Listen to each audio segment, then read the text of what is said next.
ఇయాల్టికి బరాబర్ 3 వారాలు ఇరాన్ల యుద్ధం బుట్టి అణుబాంబులు తయారు చేస్తురనే అనుమానంతో ఇజ్రాయెల్ అమెరికా కలిసి అటాక్ చాలు చేస్తే ఇరాన్ సుప్రీం ఖమేని కాలం చేసిండు. 2000 మందికి మీదనే జీవిడిచిండ్రు.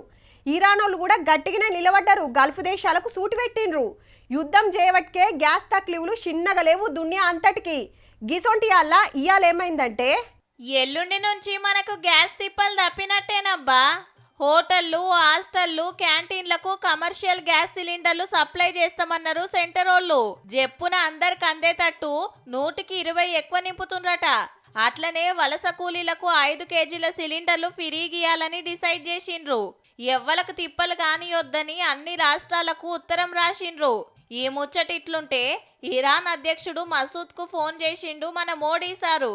రంజాన్ శుభాకాంక్షలు చెప్పి ఇరాన్ల పరిస్థితి మంచిగా లేదని బాధపడ్డాడట.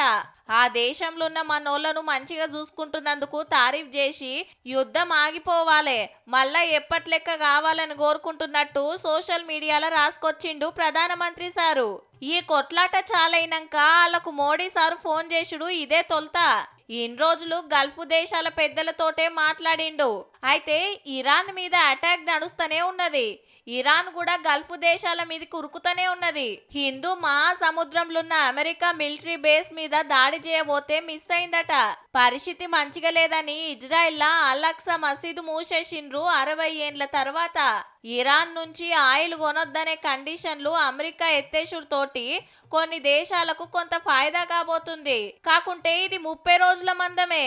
గిసొంటి అల్లా అమెరికాకు ఆయుధాలు సప్లై చేయొద్దని డిసైడ్ చేసింది స్విట్జర్లాండ్ దేశం. ఓ ఇంకా మస్తుగున్నాయి గాని ఇయాల్టి ముఖ్యమైన ముచ్చట్లయితే గివ్వి.